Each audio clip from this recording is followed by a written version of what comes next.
나모 아미陀佛 나모 아미陀佛 나모 아미陀佛 나무 아미타불. 반갑습니다. 법엔상인 전집 정토수문기, 오늘 세 번째부터 공부하겠습니다. 이 수문기는요, 이 법엔상인의 시다이신 이 세관 상인께서 법엔상인을 시봉하시면서 보고 들은 내용을 그대로 기록한 이 내용입니다. 이 내용들을 보면요, 굉장히 귀한 자료거든요. 이 자료들은 굉장히 귀중한 자료예요. 법연상인 일생을 우리가 연구하는데 굉장히 도움되는 자료거든요. 이런 자료가 있기 때문에 법연상인과 관련해서 후대에 전혀 있지도 않은 사실, 이런 것들을 꾸며내고 정토종을 어떻게 보면 돋보이기 위해서 이 법연상인을 축해 세우기 위해서 흔히 그런 일들은 많이 발생하고 있거든요. 그래서 후대에 가면 갈수록 그런 스님에 대한 정기들이 점점 더 많이 나옵니다. 그러니까 그게 이제 무슨 근거로 그렇게 그런 글을 쓰는지는 모르겠지만, 워낙 이제 평생에 본인의 그런 사상 그리고 행적에 대해서 자료가 너무 적기 때문에 후인들이 그렇게 과장을 해가지고 그 스님에게 어떤 신비로운 현상이 있다, 뭐가 있다, 이 스님 수행력이 어떠하다, 이제 그걸 자기 종파를 내세우기 위해서 흔히들 많이 그렇게 하거든요. 그러나 이 법연상인 같은 경우에는 우리가 지금 보고 있지만 일생의 행적에 대해서 이게 자세하게 나오고 있습니다. 그리고 법연상인의 정기를 쓰신 그 스님도요, 바로 법연상인의 직계 제자이기 때문에 수십 년을 이 상인을 모시고 함께 그 생활하셨던 제자분이 직접 쓰신 거기 때문에 더욱 신빙성이 있습니다. 어떤 경우에는 어느 스님이 입적하신 지 수백 년이 지났는데 그 스님에 대한 정기를 보면 수백 년 전에도 없었던 사실을 어떻게 밝혀낸 건지 그렇게 이제 미화하는 그런 현상들이 많이들 발생하거든요. 그래서 이런 수문기, 이런 내용들은 우리가 법연상인을 이해하는 데 있어 가지고 굉장히 귀중한 자료가 됩니다. 시작하겠습니다. 또 한때 스님께서 다음과 같이 말씀하셨다. 내가 정토종을 창립한 근본 취지는 범부가 보토에 왕생하는 뜻을 드러내기 위함이다. 예컨대 천태종에서 비록 범부의 왕생을 허용하고는 있지만 범부는 낮은 정토에 왕생한다고 판단하였고, 법상종에서 판단한 정토가 비록 높기는 하나 범부의 왕생을 허용하지 않았다. 재종에서 하는 말들은 그 뜻이 제각기 다르긴 하나 총괄적으로 말하면 범부의 보토 왕생을 허용하지 않는다는 것이다. 그래서 내가 선도대사의 해석에 의거하여 종문을 창립함으로써 범부가 보토에 왕생하는 뜻을 밝힌 것이다. 우선 이걸 먼저 보겠습니다. 여기서는 법연상인께서 정토종을 창종하게 된 근본 취지에 대해서 지금 말씀하고 계십니다. 그 취지가 뭐다? 범부가 보토에 왕생하는 뜻을 드러내기 위함이다. 즉 범부 입보를 밝히기 위함이다. 여기에는 부득이한 이유가 있습니다. 법연상인 그 당시에도요, 정토 수행하시는 분들이 없지는 않았습니다. 많은 분들이 서방 정토에 왕성하기를 발언합니다. 그래서 제종에서 여러 종파에서 공통적으로 수확하는 그런 이제 내용이라고 할 수가 있습니다. 그러나 제종에서 모두 연불왕성을 말하고는 있지만 중생이 왕성한 정토, 거기에 대해서는 우리 선도대사님처럼 범부 이쁘다, 범부가 보토에 왕성한다, 이렇게 이런 뜻을 천명하신 그런 스님은 아무도 계시지 않았습니다. 그래서 지금도 마찬가지인데요, 우리가 지금 순수정토만 공부해서 또 우리 한국에는 크게 알려지지 않아서 또 어떤 분들은 아마 또 많이 들으신 분들도 계시긴 할 겁니다. 왜냐하면 요즘에는 많은 정토 서적들이 번역되고 있기 때문에. 그런데 이 정토 왕성과 관련해서 가장 많이 널리 인용하고 있는 것이 천태종의 사토 왕생설입니다. 이게 가장 주류라고도 할 수 있습니다. 인광대사님 문초에 보더라도 그런 이 천태종과 관련된 그런 정토에 관한 해석들이 굉장히 많이 나와 있습니다. 그래서 천태종에서 뭐라고 말하고 있느냐, 범부중생은 왕생하더라도 가장 낮은 범성동고토에 왕성한다. 그리고 또 한 가지는 법상종에서는요, 법상종에서 판단한 정토는 비록 높기는 하나 얼마나 높느냐, 법상종에서는 정토는 보토이다, 이렇게 얘기를 하고 있습니다. 그러나 이런 보토는 범부가 왕성할 수 있는 곳이 아니다. 반드시 법신을 증득한 보살이야만 왕성할 수 있다. 근데 여기서 제가 자료를 좀 찾아봤는데요, 여기는 또 이제 두 파로 이렇게 갈립니다. 법상종에도 어떤 스님들은 이렇게 정토는 보토이기 때문에 범부가 왕성할 수 없다, 이렇게 주장하시는 분들이 계시고요. 그 다음에 그 규기 스님 그 파에서는 정토는 보토와 화토가 있다. 그래서 범부 중생은 화토에 왕성하지 보토에는 왕성할 수 없다. 그러니까 그렇게 보면 천태종과 좀 비슷하죠. 가장 낮은 범성동고토, 법상종에서는 화토에 왕성한다, 이렇게 얘기를 하고 있거든요. 근데 여기서는 이제 법상종에서도 한 파에서는 범부는 왕성할 수 없다. 왜? 극락정토는 보토이기 때문이다. 그래서 왕성할 수 없다, 이렇게 얘기를 합니다. 제종에서 말하는 그 뜻이 제각기 다르게 총괄적으로 말하면 범부의 보토 왕성을 허용하지 않는다는 것이다. 당연히 허용하지 않겠죠. 범부는 가장 낮은 범성동고토 또는 화토에 밖에 왕성 못한다. 물론 범성동고토도 화토의 일종이라고 이렇게 볼 수가 있습니다. 그래서 이분들은 이렇게 이제 주장을 하는 겁니다. 그래서 그런 시대적 배경 속에서 내가 선도대사 해석에 의하여 종문을 창립함으로써 범부가 보토에 왕성하는 뜻을 밝힌 것이다. 만약에 이 선도대사님의 해석에 의거하여 이 정토종을 창종하지 않는다면 범부가 보토에 왕성하는 뜻을 밝힐 수가 없습니다. 왜냐하면 천태종의 그 종의로 해석을 하면 범성동고토밖에 못 가잖아요. 법상종으로 하더라도 뭐 설사 왕성한다 치더라도 화토밖에 왕성 못한다, 이렇게밖에 해석을 못 하거든요. 왜냐하면 모든 해석이라는 것은 그 한 종파라고 한다면 그 종파의 체계에 맞춰서 해석을 해야 되는 거예요.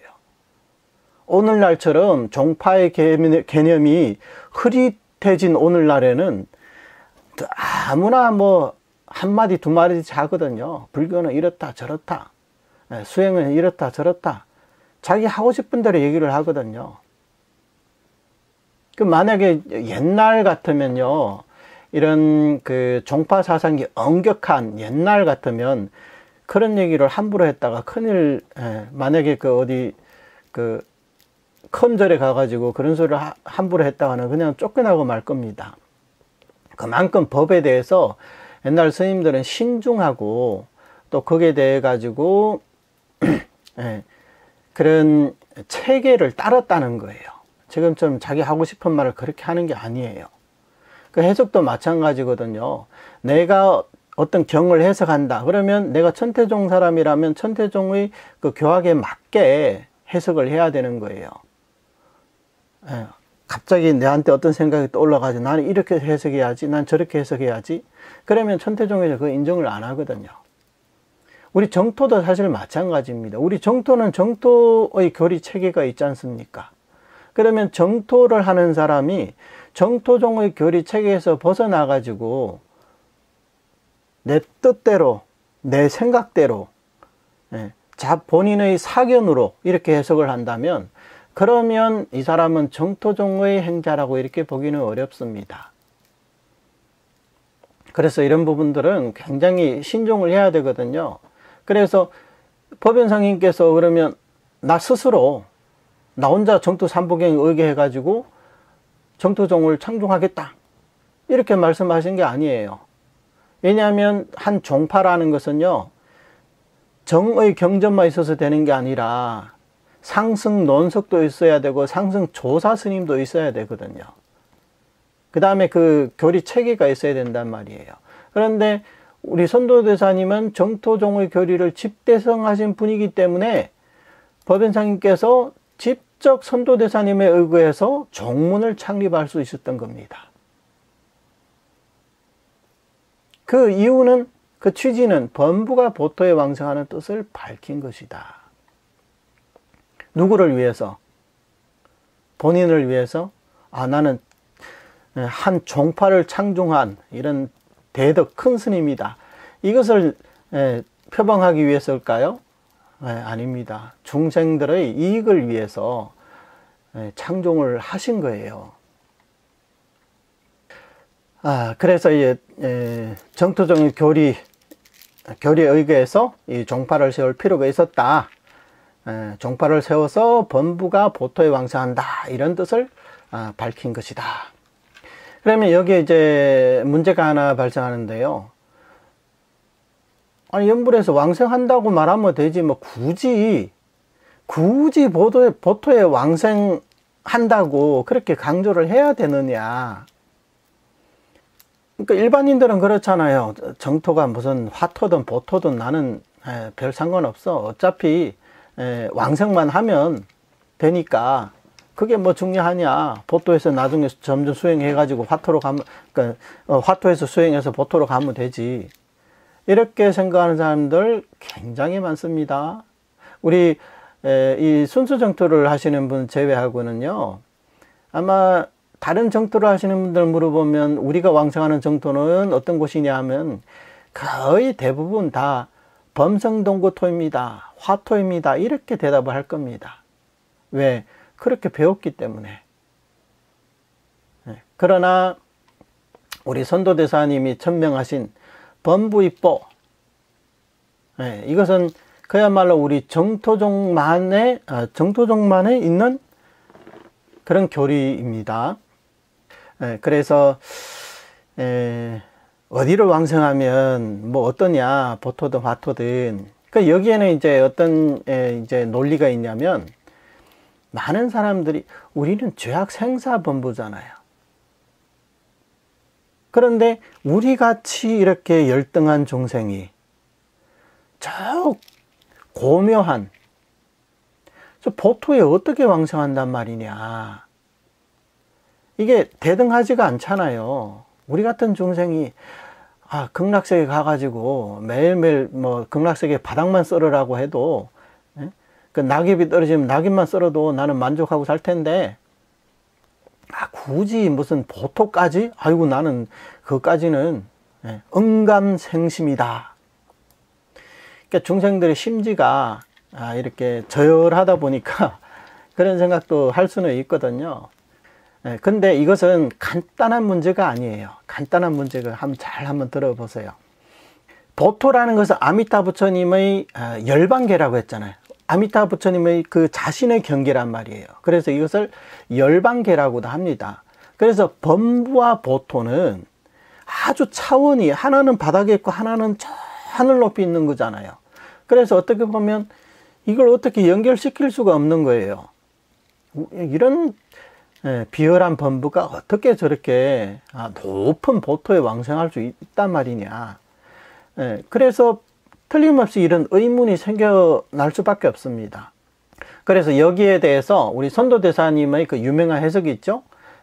선도대사 뭐라고 하셨냐면, 이 보법은, 그러니까 보토라는 이 법은 굉장히 고묘하다, 고상하고 미묘하다는 거예요. 그래서 소승의 성인도 오르기 힘들다. 그러니까 보토에 왕생하기 어렵다 이 말입니다. 그런데 구상범부가 어떻게 보토에 들어갈 수 있단 말이냐. 이 구상이란 구는 때 구자인데요. 이것을 이제 해석을 보니까 구라는 것은 중생들에게 삼장번뇌가 있거든요. 이것이 뭐냐면 혹업고라는 거예요. 또는 번뇌장, 그 다음에 업장, 그 다음에 보장이라고 합니다. 그러니까 과보의 장애. 이것을 다른 말로는 또 혹업고라고 하고, 혹이 바로 번뇌고, 업은 업이고, 그 다음에 고가 바로 그 과보라는 거예요. 중생들은 항상 이렇게 이 세 가지로 인해 가지고 끊임없이 윤회를 하거든요. 그래서 이런 삼장 번뇌가 있는 이 세 가지 장애가 있는 이런 중생들이 어떻게 보토에 왕생할 수 있다고 하느냐, 이해가 안 되는 거죠. 왜냐하면 일반 교리에 의거한다면 소승불교에서 말하는 그 아란조차도요 보토에 왕생할 수 없습니다. 그리고 법신을 증득 못한 보살들조차도 왕생할 수 없습니다. 그럼 누가 왕생할 수 있느냐? 오직 이 법신을 증득한, 무명을 깨뜨리고 법신을 증득한 이런 보살들이야만 이 보토에 왕생할 수 있습니다. 그러니까 우리 같은 범부들은 왕생할 수 없다. 이것은 성도문의 교리로는 너무나 분명합니다. 그런데 선도대사님의 이제 대답을 보면, 답하기를 만약 중생들의 구장을 논한다면, 그러니까 이제 중생들의 이런 온갖 장애를 논한다면 실로 흔쾌히 나아가기 어렵다. 그러니까 쉽게 가기 어렵다는 거예요. 바로 부처님의 원력에 의탁하여 강연으로 삼는 까닭에 오승이 다 함께 들어가는 것이다. 오승이 다 함께 들어갈 수 있는 것이다. 그러니까 범부 중생이 보토에 갈 수 있는 것은 절대 자력으로 가는 게 아니다. 완전히 아미타 부처님의 원력에 의지해서, 그래서 보토에 갈 수 있다는 겁니다. 이거로서 뭘 드러내느냐? 아미타 부처님의 본원을 드러내는 거예요. 핵심은 부처님의 본원이라는 거예요. 한번 우리가 상상을 해봅시다. 옛날에 왕이 사는 이 궁에 일반 서민들이 들어갈 수 있겠습니까?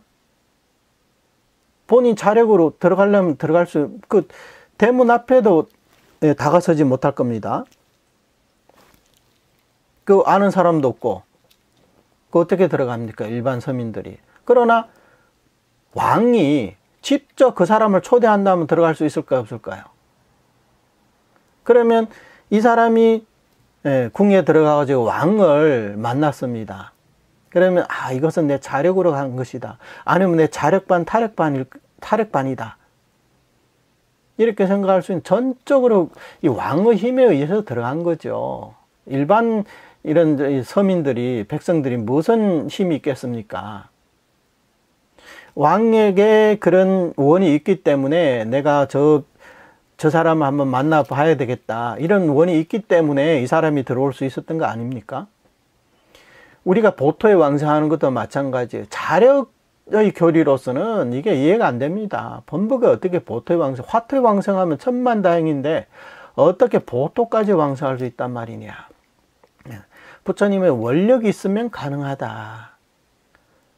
그것은 우리만 가는 게 아니라 오승이 다 함께 들어간다. 오승은 뭡니까? 인간, 천인, 그 다음에 성문, 영각, 보살, 이렇게 오승이 다 함께 평등하게 들어간다는 거예요. 그래서 우리가 범부 중생이라고 해서 보토에 들어가면 보살들보다 못하느냐, 그렇지 않습니다. 평등합니다. 그래서 극락세계는 열반의 경계라고 하는 거예요. 열반의 경계에 어떻게 차별이 있을 수가 있겠습니까? 당연히 평등한 경계여야 열반의 경계라고 할 수가 있는 거죠. 그래서 우리가 우리 같은 중생들도 누구나 부처님의 원력에 승탁해서 아주 홀가분하게, 아주 가볍게 보토에 왕성할 수 있는 겁니다. 그러니까 이것으로 우리 정토종이야말로 널리 시방 중생을 구제하는 그런 수승하고도 쉬운 법문이다. 그래야 이게 드러나는 게 아니겠습니까? 만약에 우리 범부들이 보토에 왕성할 수 없고 화토나 이런 범성 동구법밖에 갈 수 없다면, 그러면 아미타 부처님의 본원이 드러나겠습니까? 그 속에? 범부가 범성 동구법, 범부와 성인이 함께 어우러 사는 그런 정토에 왕성한다. 왜? 번뇌를 끊지 못했으니까. 그렇다면 이 부처님의 원력이 수승하다는 게 어떻게 드러나겠습니까? 그럼 부처님 본원은 어떻게 되는 겁니까? 그래서 그렇게 설명을 하게 되면요, 아미타 부처님의 수승한 중생을 섭취하는 이런 기능이 이제 에누리가 되는 거예요. 원래는 100점인데 그게 깎여가지고 50점, 60점밖에 안 되는 겁니다. 그 아미타 부처님의 이 특별한 뜻이 있는 이 홍원, 초세의 본원이 드러나지를 못합니다. 이렇게 되면 어떻게 되냐, 이런 상황 속에서는 중생들은 반드시 자력을 거기다 섞을 수밖에 없습니다. 그러면 연불에 자력이 들어가면 어떻게 되냐, 왕성이 결정되지 않는다고 했어요. 또 심지어는 왕성을 못할 수도 있습니다. 이 부분에 대해서 다시 한번 설명을 해드릴게요. 천태의 교판대로라면요, 이 극락정토는 사토의 차별이 있다고 했어요. 사토라는 것은 맨 밑에 범성동구토가 있고요, 그 다음에 방편유효토가 있고요, 실보장엄토가 있고요, 그 다음에 상적광 정토가 있습니다. 그래서 부처님은 상적광 정토에 계신다고 하죠. 그래서 우리 범부는 아직 3계내의 견사번뇌를 끊지 못했기 때문에 왕성을 하더라도 범성동구토에 왕성한다, 이렇게 말하고 있어요. 그러면 이렇게 본인의 번뇌를 어디까지 끊느냐에 따라서 이런 사토의 차별이 생겨난 거라면, 그러면 내가 높은 정토에 왕성하기 위해서는 당연히 자력이 가미될 수밖에 없죠. 그렇잖아요. 예를 들어서 구품 왕성만 보더라도 나는 상품 왕성해야지. 그래서 그 생각으로 어떻게 됩니까? 당연히 자력적인 요소가 그게 섞일 수밖에 없습니다. 상품 왕성하겠다는 사람이 어떻게 자력적인 요소가 없을 수가 있겠습니까? 그래서 그 자력이 들어가는 것은 너무나 당연한 일이에요. 반면에 저법부가 보토에 왕성하는 것은 왕성하는 게 전적으로 불력에 의지하는 거라면, 그러면 어떻습니까? 그러면 당연히 자력을 내려놓고 불력에 의지할 것입니다. 당연하지 않나요? 그래서 이런 재종의 이런 판석들은 이 극락세계가 도대체 어떤 그 세계인지 그것을 정확히 이해하지 못하고, 또 극락왕생의 그 근본 원리에 대해서 제대로 파악하지 못했기 때문에 각자 본인의 종파의 자력적인 입장에 있어서 이 정토 법문을 해석하게 된 겁니다. 그러다 보니까 이 정토 법문이 순수하지 않게 되고 또 안전하지도 않습니다. 수승하지도 않고요. 그래서 그런 연부를 하는 사람은 평생 이제 불안한 마음으로 연부를 하게 되는 거죠. 마음이 불안하면요, 연불도 노실하게 할 수가 없습니다. 우리 정토 보면서 항상 노실하게 연불하라. 특히 인광대사님이 이 말씀 많이 하셨어요. 항상 노실하게 연불하라. 그러니까 자기 주관적인 생각을 너무 많이 갖지 말고 그냥 연불만 열심히 하라는 거예요. 근데 어떤 사람은 의문이 있고 불안하고 온갖 잡념들이 이게 들어오거든요. 그러면 노실하게 연불할 수가 없죠. 내가 연불만 하려고 해도 연불만 해서는 공덕이 수승하지 않기 때문에 개정의 사막을 닦아야 된다. 육바라밀을 닦아야 된다. 공성을 이해해야 된다. 그래서 온갖 이제 잡다한 요소들이 섞이다 보니까 노실하게 연불을 할 수가 없는 거예요. 그러다 보니까 이제 자평잡수를 하게 되는 겁니다. 비유를 하자면요, 우리가 이제 바다를 걷는다고 쳐요. 바다를 건너려면요, 큰 배를 타고 가든지 아니면 비행기를 타고 가야 되겠죠. 그 자력으로 어떻게 바다를 건널 수가 있겠습니까? 근데 만약에 그 바다에 대해서 정확한 이해가 없다면, 어떤 사람들은 그렇게 생각하거든요. 이건 내가 보던 그 호수보다 조금 더 넓겠구나. 그래서 뭐 아무리 넓은 호수라 해봐야 뭐 수십 킬로밖에 더 되겠습니까? 그래서 이제 그러면 내가 쪽배를 타고 노를 열심히 저으면 뭐 며칠 걸리더라도 도착하겠지, 건널 수 있겠지, 이렇게 판단을 하는 거예요. 그러면 그 더 넓은 바다를 쪽배를 타고 노를 저으면서 건널 수 있겠습니까? 옛날에는 좀 큰 배도 큰 풍랑을 만나면 파손될 그런 위험성이 있는데 쪽배를 타고 어떻게 건너겠습니까? 그러니까 이것은 뭘 설명하냐면 사람들이 자기의 힘으로 쌓은 성공복덕으로 극락세에 갈 수 있을 것이다, 이렇게 생각한다는 겁니다. 바다가 그렇게 넓은데 자력으로 어떻게 가겠습니까? 근데 만약에 어떤 사람이 정확하게 바다가 얼마나 넓다 이것을 안다면, 그럼 당연히 자력으로는 갈 수가 없구나. 그럼 어떻게 해야 되겠습니까? 큰 배를 타든지 아니면 비행기를 타면 되죠. 그럼 배를 탄다면 본인이 직접 노를 져야 되겠습니까? 아니죠. 그 배에는 배 선장이 있잖아요. 그럼 본인이 할 일은 뭐냐? 그냥 노실하게 그 배에 앉아 있는 거예요. 비행기를 타면 이리저리 뛰어다니지 말고 비행기 안에서 그냥 자기 본인의 좌석에 가만히 앉아 있기만 하면 되거든요. 그게 우리가 할 일이거든요. 나머지는 뭐 방향 설정을 어떻게 하고 뭐 비행기를 고도가 어떻고 어떻게 날아가고 그것은 우리가 신경 쓸 일이 아니잖아요. 그러니까 이것은 뭘 설명하냐면 정토 왕성을 위해서는 반드시 자력을 완전히 내려놓아야 된다. 왜? 자력으로는 도저히 거의 쓸모가 없기 때문에, 쓸모없는 자력이라는 것을 알면 당연히 그거 버려야죠. 그것을 고집하면 뭐 하겠습니까? 우리가 이 생사의 언덕에서 저 극락이라는 열반계로 가기 위해서는 반드시 아미타 부처님이 주신 이 대원 업력의 배를 타야 됩니다. 이 승선을 해야 돼요. 원력선, 대원선에 우리가 탑승을 해야죠. 탑승을 하고 나면 우리가 할 일은 노실하게 앉아 있는 일이다. 그런데 다른 종파 사람들은 이것을 이해를 못 합니다. 이해를 못하기 때문에 이제 비방을 하는 거죠. 당신들 정토종만 연불왕성을 얘기하는 게 아니라 우리 제종에서도 다른 종파도 연불왕성을 얘기한다.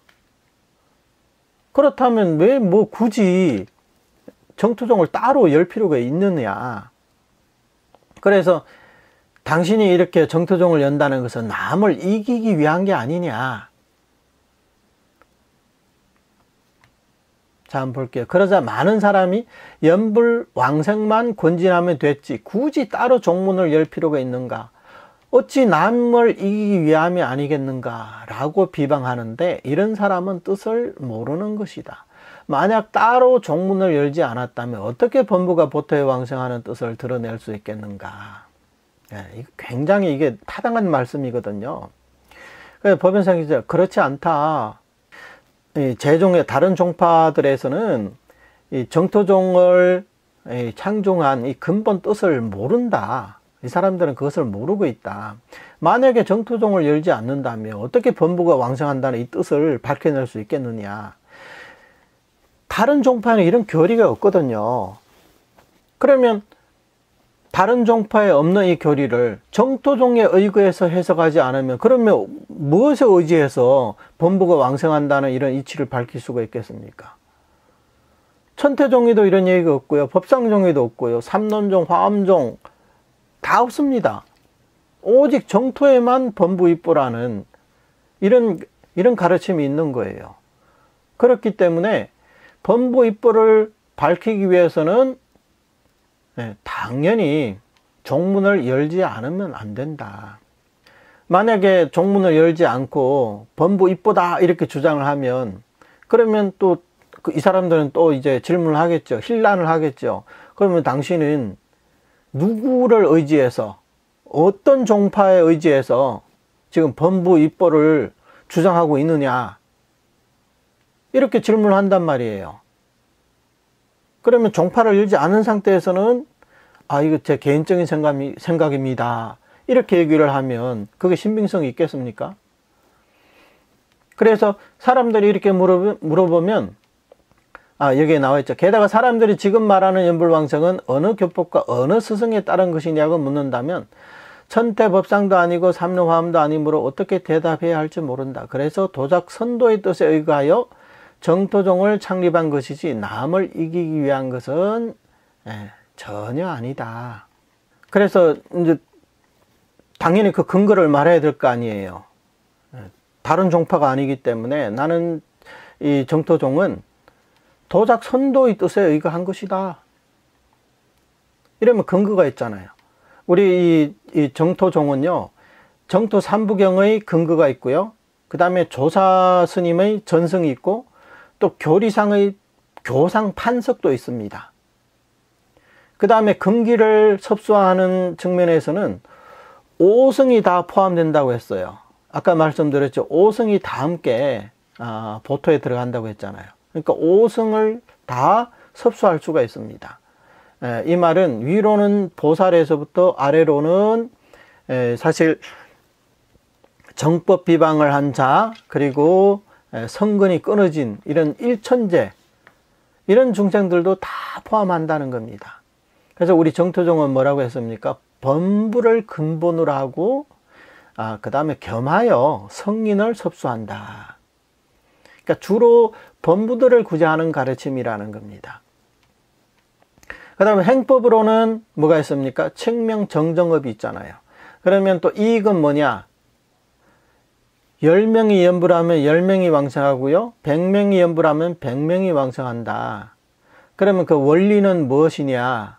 원리는 아미타 부처님의 대원 업력에 의지하는 것이다.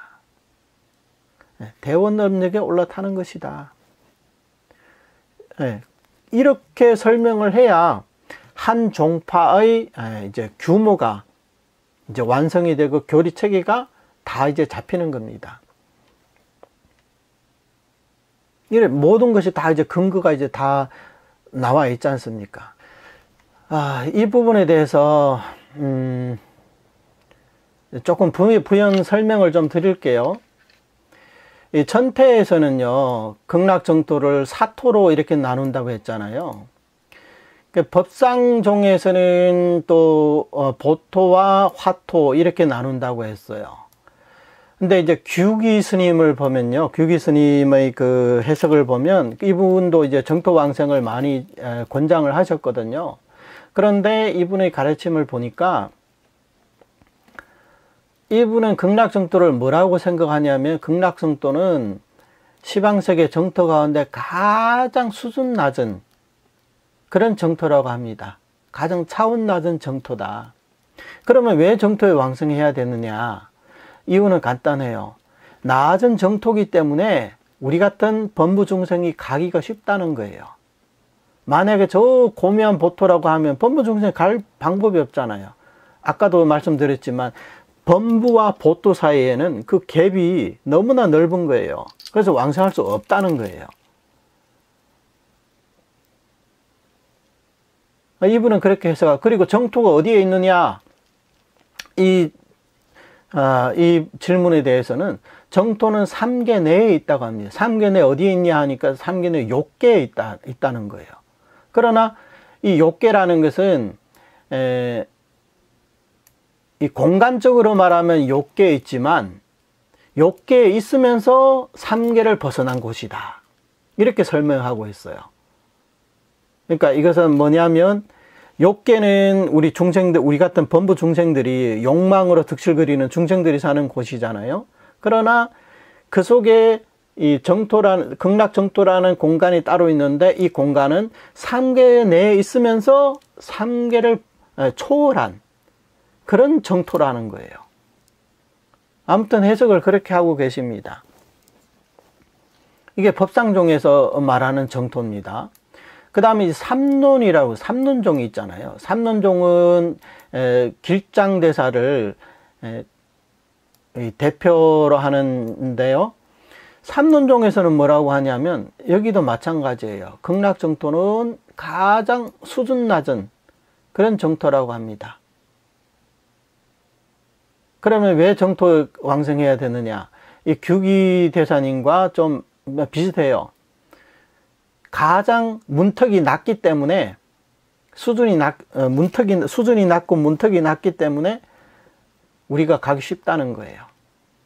우리가 이제 대학 입시를 볼 때 저 서울대나 뭐 좀 그 서울에 있는 그 중점 대학에 가기는 힘들잖아요. 그러면 저 어디 지방 대학, 문턱이 낮은 대학은 점수가 좀 낮아도 갈 수가 있다는 거예요. 그러니까 극락정토를 이분들은 그렇게 해석한 거예요.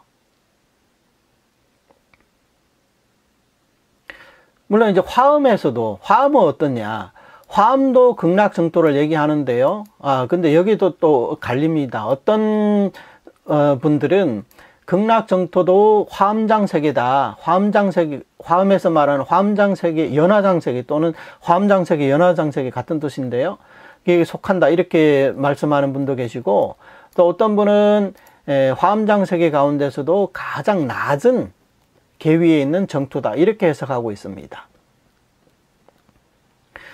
그러니 오늘날 우리가 정토 공부를 하면서 물론 우리 정토종에서도요, 우리 해정 스님이나 정종 스님이나 이렇게 법문하실 때 보면 뭐 천태 대사님이 뭐라고 하셨고, 규기 대사님이 뭐라고 하셨고, 또는 뭐 길장 대사님이 뭐라고 하셨고, 우익 대사가 어떻게 말했고, 연지 대사님이 뭐라고 하셨고, 인광 대사님이 뭐라고 하셨고, 이런 내용들이 나오잖아요.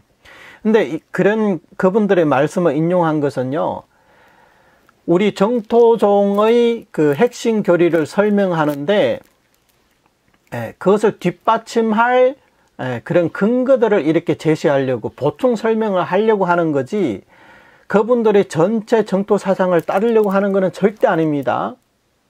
왜냐하면 우리가 정토종을 하면서 선도대사님 말씀만 하면 그거는 당신들만의 얘기다. 그러면 우리로서는 봐라, 우리 선도대사님 뿐만 아니라 당신들이 존경하는 이런 모스님도 이렇게 말씀하시지 않았느냐, 이렇게 포교를 하면서 그 외연을 넓히는, 확장시킬 수 있는 그런 역할을 할 수가 있거든요. 그러나 근본 교리에 있어서는 우리는 완전히 우리 정토종 내부의 가르침에 따라야 되는 거예요. 이것은 우리의 근본 입장입니다. 왜 이런 입장이 생기냐면 우리는 종의 개념이 있기 때문이에요. 우리는 정토종이라는 이 종파 속에 종속돼서 그 종파의 교리를 완전히 믿고 받아들이고 수학하는 그런 행자들이기 때문에 우리는 어디까지나 정토종이라는 이 테두리 안에서 해석을 해야 되는 거예요. 그러나 만약에 종이라는 테두리를 벗어나가지고 나는 종에 구애받지 않겠다, 연불만 하면 됐지 무슨 종파가 따로 필요하느냐, 그래서 나는 누구든지 정토 법문을 펴신 선지식이 계시다면 나는 다 따를 것이다. 보통 처음 이 정토를 접하신 분들은 대부분 이런 생각일 거예요. 다들 뭐 정토를 폈다고 하니까 아우 이 스님도 옳고 저 스님도 옳고 이렇게 생각하는데요. 방금 제가 설명드렸다시피 이런 조사 스님들 사이에서도요, 어마어마한 그 해석 차이가 납니다. 그러면 한 스님이 말하는 그 정토에 관한 이런 그 주장, 그리고 또 이 스님 주장, 저 스님 주장, 이런 것들을 한데 이렇게 취합해 가지고 아 이게 내가 지금 생각하고 있는 정토 사상이다 이렇게 생각하면요, 이것은 뭐와 같냐면 저 옷가게에 가가지고 여러 가지 옷들이 있잖아요. 그러면 이쪽에서는 옷에서는 이제 소매를 따오고 저쪽에서는 뭐 다른 부분을 이렇게 따와가지고, 그래가지고 새로 이제 자기가 그것을 맞춰가지고 옷을 하나 만들어 입는 거예요. 그러면 그것이 맞겠습니까?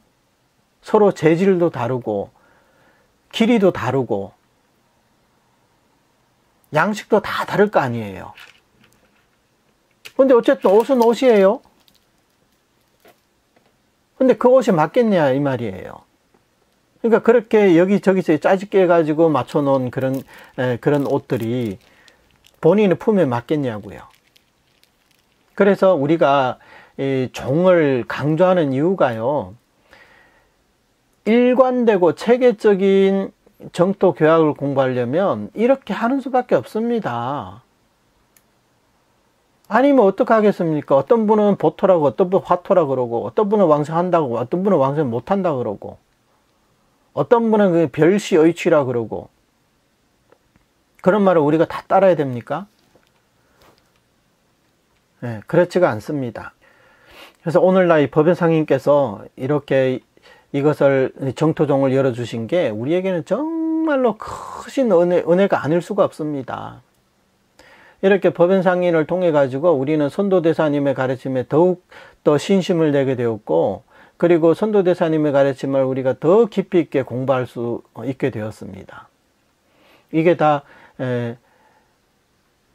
이 법연상님께서 이렇게 창종을 해 주셨기 때문입니다. 다음 거를 볼게요. 또 한때 스님께서 다음과 같이 말씀하셨다. 내가 일양전념의 뜻을 세우자 많은 사람이 비난하여 말하기를, 재행왕생도 모두 부처님께서 설한 것이므로 권진해도 될 텐데 어째서 하나만 칭찬하고 나머지를 낮추려 하고 하는가. 더구나 설사 나머지 행법을 권진하더라도 연불왕생에 무슨 방해가 되겠는가. 그런대로 억지로 일양전념의 뜻을 세우려 하다 보니 이처럼 편집하는 과실이 생겨난 것이다 라고 하는데, 이렇게 비난하는 것은 종의 근본 뜻을 모르는 것이다. 그렇습니다. 우리 정토종에서는요, 일양전념을 엄청 강조합니다. 법연상인께서 선도대사님의 가르침에 의거해서 일양전념을 강조하셨을 때 그 당시에 일본 불교계에서 엄청난 반향을 일으켰나 봅니다. 또 엄청난 분쟁이 일어났던 거예요. 그래서 이제 어떤 사람들이 그러죠. 여기서 이제 비난한다고 했잖아요. 재행왕생도 부처님께서 설한 것인데 이것도 권진해도 될 게 아니냐. 재행왕생은 어디에 설했습니까? 광경의 전육품 보면 다 재행이잖아요. 재행왕생이잖아요. 그 다음에 그 정토 삼부경뿐만 아니라 다른 경전에서도, 경론에서도 정토를 권장하면서 그런 행법을 회양하면 다 왕성할 수 있다 이렇게 얘기하고 있잖아요. 근데 이런 것들도 다 부처님께서 직접 설하신 거거든요. 그러니 재행왕생도 부처님이 설한 거고 칭명도 부처님께서 설하신 건데 왜 하나만 칭찬하고 나머지를 낮추려고 하느냐. 그러니까 이 사람이 이렇게 이제 지적을 하는 거예요. 그래서 이것을 뭐라고 하냐면,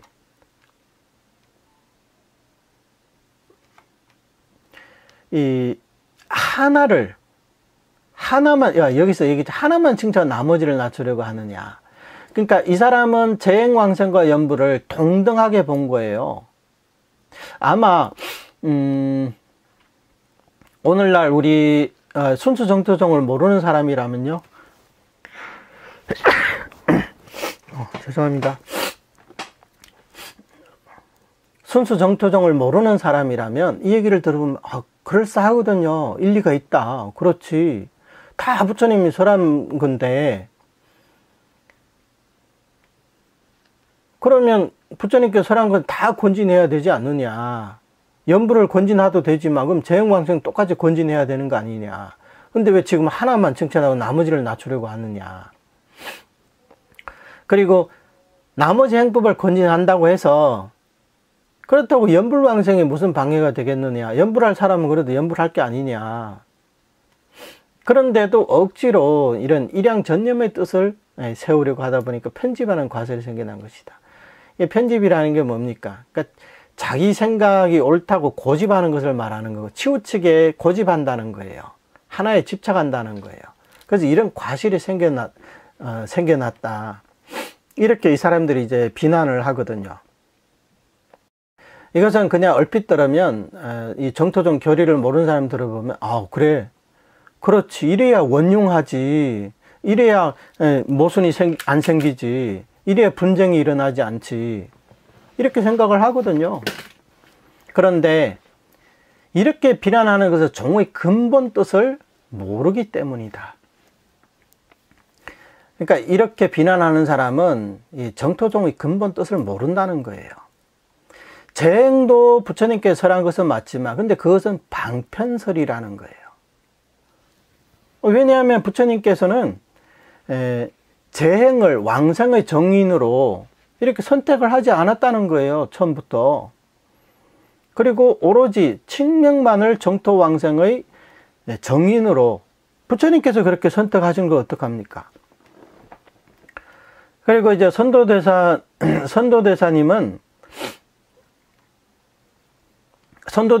이제 재행을 말씀하셨거든요. 근데 재행을 말씀하신 이유는 재행을 이끌고 이 칭명으로 돌아오기 위해 가지고 설한 거예요. 그러니까 방편으로 설했다는 거예요.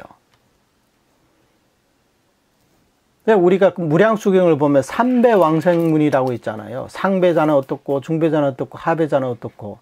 그 사람들은 각각 이제 행법이 다른 것처럼 보이지만 동일한 것은 일양전념 무량수불하라고 이렇게 나와 있잖아요. 그리고 이 대경의 삼배왕생문을 전개하면요 광경의 16관법이 나오는 거예요. 거기에서. 그래서 이 대경의 삼배왕생문을 제19원의 성취문이라고도 부르는 겁니다. 근데 이 삼배왕생에 대해서 무량수경에서는 아주 간략하게 설했고 그것을 또 관무량수경에서는 펼쳐가지고 보다 상세하게 이렇게 설했을 뿐이에요. 그래서 재행왕생이라는 것은 이것을 수타이라고 하는 거예요. 그러니까 중생들의 근기에 수순해서 설한 방편설이라는 거예요. 이것을 수타이라고 하는 겁니다. 근데 연불왕생은 뭐냐? 수자이라는 거예요. 부처님께서 자기가 하고 싶은 말을 한 게 연불왕생이라는 겁니다. 그런데 이렇게 비난을 하는 사람들은 이런 방편과 진실의 차별을 모르고 이것을 평등시하기 때문에 하나만 칭찬하고 나머지를 낮춘다. 이렇게 비난을 하는 겁니다. 재행은요, 선도대사님 말씀에 재행은 잡산업이라고 했어요. 잡산. 잡은 잡다하다, 산은 산란하다. 그래서 잡산업이라고 했습니다. 이것과 이제 이거 반이어는 뭡니까?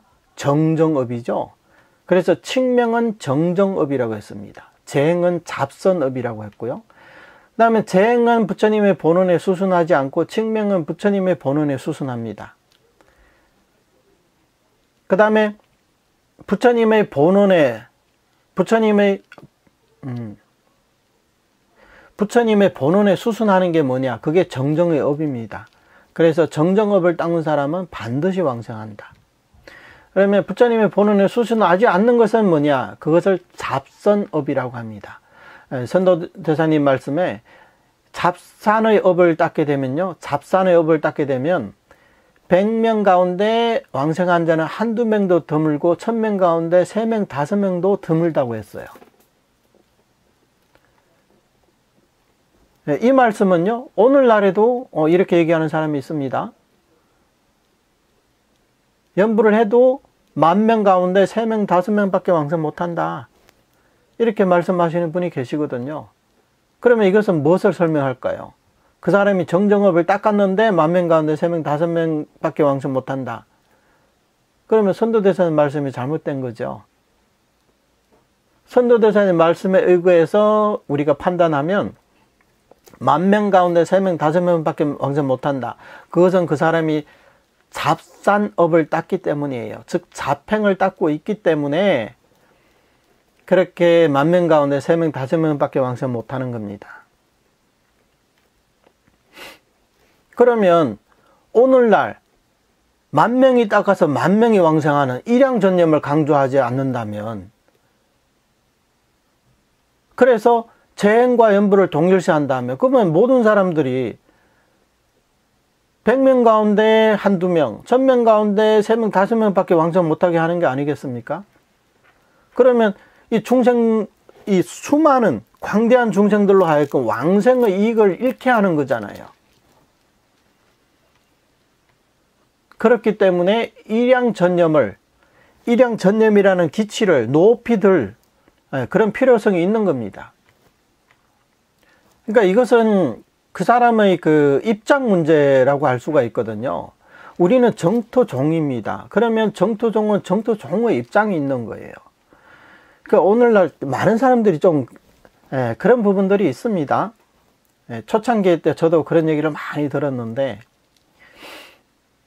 일양전념만 강조하니까 당신들은 선행도 안 하고 발보리심도 안 하고 교리 공부도 깊이 안 하고 아무튼 뭐 여러 가지로 이렇게 이제 비난을 합니다. 그런데요, 이걸 읽고 설명을 드리겠습니다. 경에서 이르기를 한결같이 오로지 무량수불의 명호를 불러라 라고 하셨고, 해석에서 말하기를 한결같이 오로지 아미타불의 명호를 불러라. 여기는 이제 전령과 전칭의 차이입니다. 만약 경전과 주석에서 벗어나 개인적인 뜻을 세운 것이라면 실로 꾸짖어 마땅하나, 경전과 주석에 이미 일양이란 말이 있음에도 무리하게 비난하고 논파한다면 이것은 부처와 조사를 비방하는 것이므로 나와는 상관없는 일이다. 이것도 굉장히 중요한 말씀입니다. 이것이 우리가 마땅히 가져야 될 태도입니다. 그리고 우리의 입장입니다. 남들이 비방한다고 해가지고 우리가 일양전념을 주창하다가 남들의 그 비난을 받고 그러면 살며시 우리의 입장을 철회하는 그런 일이 있어서는 되겠습니까? 신앙인으로서 사람이라면 본인이 신앙하는 것에 대해서는 지조가 있어야 된다고 저는 생각합니다. 남들의 말 몇 마디로 인해 가지고 그래가지고 살며시 그것을 바꾸는 것은, 그것은 신앙인의 태도가 아닙니다. 여기도 얘기를 했죠. 일양전념 무량수불, 이것을 제가 한결같이 오로지 무량수의 명호를 불러라. 여기에 뭐 명호라는 말은 없지만 무량수불을 불러라는 게 명호를 불러라는 거거든요. 천도대사님도 마찬가지. 그래서 여기 일양전념이라는 게 있잖아요. 일양전념이라는 말이 있잖아요. 그러면 남들이 비난한다고 해가지고 부처님께서 그리고 조사님께서 말씀하신 일양전념을, 그럼 우리는 2향, 3향이라고 얘기를 해야 되겠습니까? 한 발짝 물러나가지고 그럼 2향으로 하겠습니다. 그럼 3향으로 하겠습니다. 뭐 그럴 수가 있겠습니까? 그런데요, 이 부분에 대해서도 예전 중국 청나라 때 어떤 분이 무량수경 기실론인가, 아마 기실론인 것 같습니다. 무량수경 기실론인가, 그런 책을 썼는데요. 그분은 뭐라고 얘기했냐면, 일양전념이라는 것은 꼭 명호만 불러라는 뜻이 아니다. 일양전념이라는 것은 왕생을 위해 닦는 모든 행을, 그것을 다 일양전념이라 불러야 된다. 이렇게 해석을 하고 있습니다. 그러니까 이분의 뜻은 뭐냐면, 내가 지금 어떤 행법을 닦든 간에 나는 전부 극락 왕성을 위해서 지금 이 행을 닦는 거기 때문에 나는 한결같이 부처님만 극락 왕생만 바라보고 지금 닦는 것이다. 그렇기 때문에 닦는 모든 행을 다 일양으로 봐야 된다. 이렇게 주장을 하셨습니다. 그래서 어떤 분들은 그래 맞아요. 예, 그게 옳습니다. 그게 일리가 있습니다. 이렇게 또 맞장구를 치더라고요. 근데 한번 보세요. 제18원에서 말씀하신 것, 부처님께서 말씀하신 거는요, 내지심념으로 칭명을 하라는 거였거든요. 그럼 여기서 일양전념 무량수불이라는 게, 그러면 이것은 뭐겠습니까? 무량수불. 당연히 이것은 부처님의 명호를 부르라는 거죠. 그래서 여기에 염자가 있어가지고 이것은 의업에도 통하거든요. 그래서 사람들 헷갈릴까봐 선도대사님은 여기다가 일양전념 미타불명이라고 하지 않고요. 바로 일양전칭이라고 해버렸습니다. 광경에서도 부처님께서 무량수불의 명호를 지니라고 했잖아요. 그러면 일양전념 무량수불이라는 게 당연히 부처님의 명호를 부르라. 이게 너무나 당연한 게 아니겠습니까? 그럼에도 이 일양전념이라는 이 말을 자기들 생각에 맞추기 위해 가지고 모든 행을 닦아서 극락회양만 하면 다 일양에 속한다. 이렇게 해석하고 있습니다. 이제 그것은 뭐냐면 자력법문의 그 교리와도 이제 일치하거든요. 그러니까 연불 한 행에만 우리가 이제 구속되지 말고 구애받지 말고 모든 행을 닦아서 다 왕생할 수 있다. 보통 일반 정도에서는 그렇게 얘기를 한단 말이에요. 그래서 그렇게 해석을 한 겁니다. 근데 우리는 부처님도 이렇게 말씀하시고 선도대사님도 이렇게 말씀하셨는데 우리가 왜 바꿔야 됩니까? 그렇게 따진다면 저 기독교인들이 당신들 그 불교는 부처님은 그냥 사람이야, 일반인이야. 그리고 당신들 불교는 미신이야. 그렇게 비난한다고 해가지고 그러면 우리 뭐 불법도 바꿔야 됩니까?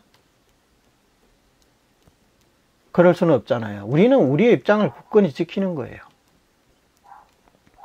그리고요, 우리가 지금 설명하고 있는 교리가 경전의 근거가 있고 상승 논석이 있고 그 다음에 우리가 의거하는 조사스님이 있고 이게 교리가 명확하다면요, 누가 와가지고 뭐라고 비난하든지 우리는 우리 입장을 바꿀 수가 없습니다. 그리고 우리는 용기 있게 얘기를 할 수 있어야 됩니다.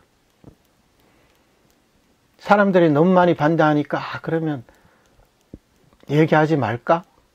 좀 원흉하게 말할까? 그러면 그 사람은 정토종의 신앙자라고 하기는 어렵죠. 그래서 우리는 이것은 우리 자신을 위해서 하는 게 아니잖아요. 이 교법이라는 것은요, 정확성이 생명입니다. 중생들의 어떤 그 인정에 치우쳐 가지고 저 사람이 이 말을 싫어하니까 이 사람에게는 이런 말을 하지 말아야지. 물론 안 할 수는 있습니다. 하지만 얘기를 한다면 정확하게 설명을 해야 되는 거예요. 그 사람을 생각해 가지고 그 교리를 자기 임의대로 그것을 바꿔 가지고 그 사람이 듣기 좋은 말로 그렇게 말해서는 안 됩니다. 만약에 우리가 어떤 잘못이 있다면, 우리가 교리를 설명하는 과정에 잘못이 있다면 남들이 지적해주면 당연히 그러면 고맙게 생각하고 받아들이고 바로 수정을 해야죠. 시정을 해야죠. 그러나 우리가 법맥에 의거해서 정확한 교리에 따라서 설명을 하는데 거기에 대해서 남들이 인정을 못한다. 그러면 그것은 그 사람의 근기의 문제지 우리의 법의 문제가 있는 거 아닙니다. 그리고 그 사람들이 아무리 얘기를 해도요, 비방을 하는 것은 사실 그것은 부처님을 비방하고 조사님을 비방하는 거예요. 저도 한국에서 그런데 저 혜정 스님도 그렇고 그 다음에 지금 법난을 당하고 계신, 법난을 겪고 계신 정종 스님 얼마나 힘드셨겠습니까? 그러나 그분들이 일양전념, 일양전침 이 주장을 철회하셨습니까? 절대 그렇지 않죠. 그럴 수가 없죠. 법이 생명인데 목숨보다 더 중요하게 생각하는 게 법인데 어떻게 이 한 목숨을 위해 가지고 법을 그렇게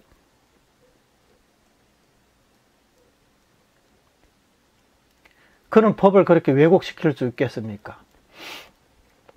스님께서 제자 안락과 주련의 일로 연좌되어 찬주로 유배간 적이 있었는데 엄중히 문책하는 날, 즉 유배가는 날이에요. 그날조차도 제자들을 향해 일양전념의 뜻을 펼치셨다. 이 법인상인의 제자 안락과 주련이라는 제자가 있었는데요. 이 두 분이 설법을 그렇게 잘하셨다고 합니다. 아주 생동감이 넘치게 이렇게 잘하셨는데, 그때 이제 뭐 왕궁에 있던 그 궁년지 아니면 그 왕의 이제 비인지 법문을 듣고 너무 좋아가지고 출가를 한 거예요. 근데 처음에는 뭐 큰일이 없었는데 이 일양전념 이 교리에 대해 못마땅해가지고 이것을 탄압하는 그런 이제 세력들이 있었거든요. 그래가지고 왕한테 가가지고 이제 막 모함을 한 거죠.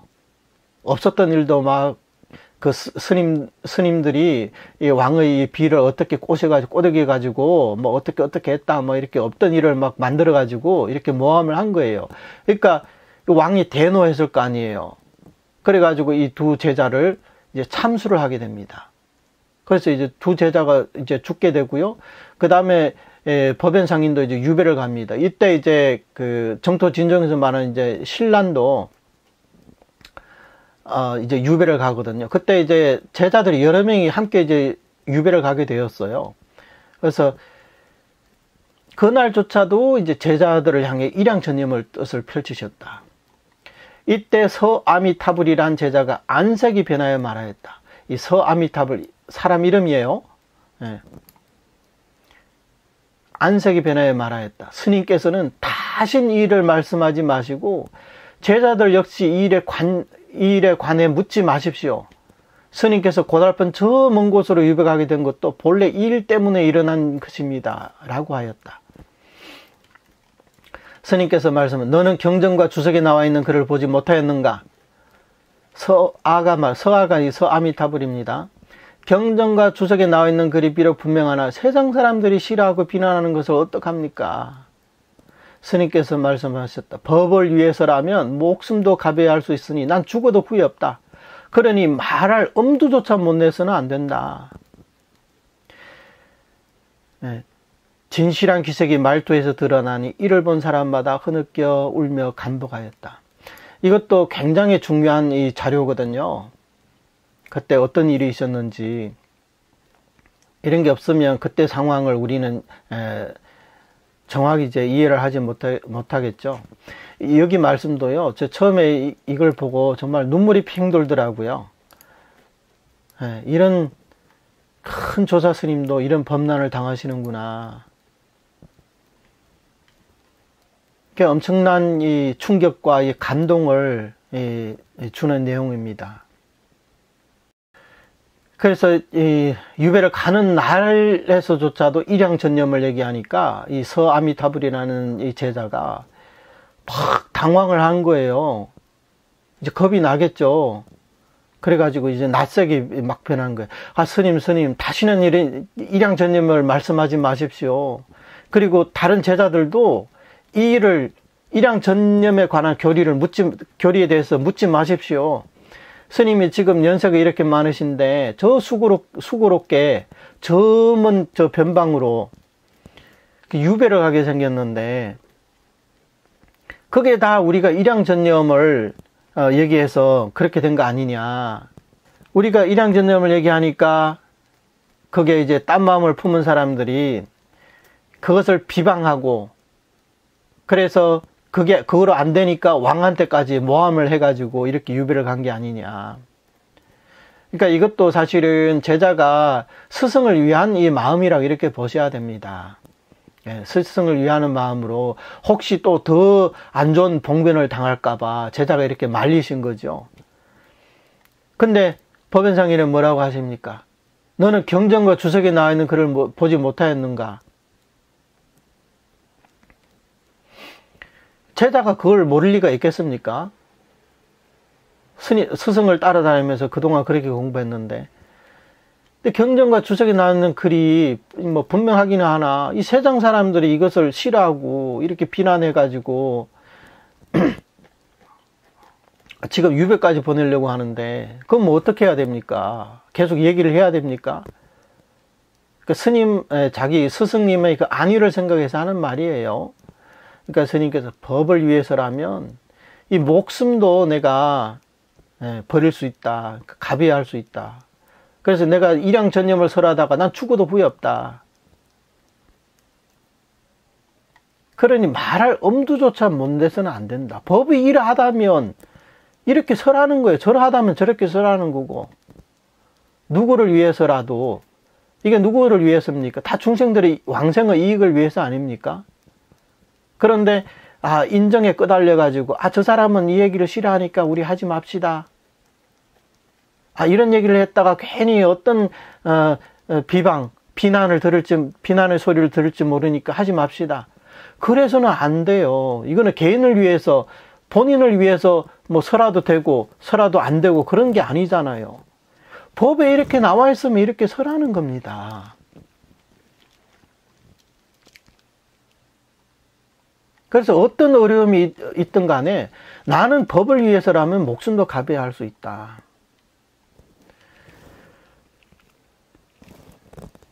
한번 그때 이 광경을 한번 상상을 해보세요. 그 수많은 제자들이 비통한 심정으로 스님의 이제 유배를 지금 지켜보고 계시는데 스님께서 이렇게 말씀하신 아주 엄숙한 표정으로 법을 위해서라면 나는 죽어도 여한이 없다. 나는 후회하지 않는다.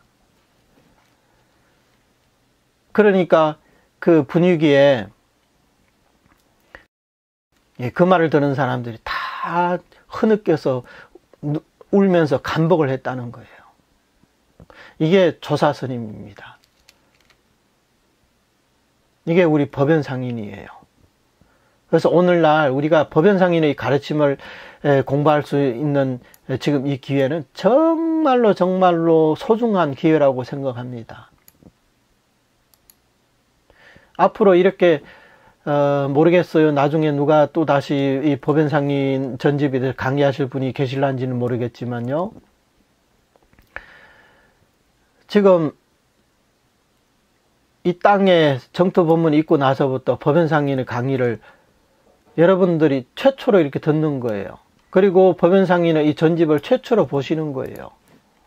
정말로 복이 많다고 이렇게 볼 수가 있어요. 복이 없으면 이걸 어떻게 듣겠습니까? 어떻게 강의까지 들을 수가 있겠습니까? 이것은 제가 잘한다는 게 절대 아니에요. 오해하지 마십시오. 제가 잘한다는 게 아니고 우리에게 이러한 인연이 있고 이러한 복이 있어가지고 다 함께 법연상인의 가르침을 공부할 수 있는 이런 기회가 주어졌기 때문에 우리는 정말로 이런 가르침을 소중히 여기고 그리고 법연상인의 말씀에 따라서 신수봉행을 해야 할 것입니다. 네, 오늘 여기서 마치겠습니다. 감사합니다. 나무아미타불. 감사합니다. 나무아미타불. 감사합니다. 나무아미타불. 나무아미타불. 감사합니다. 감사합니다. 나무아미타불. 나모 아미토 佛. 나모 아미토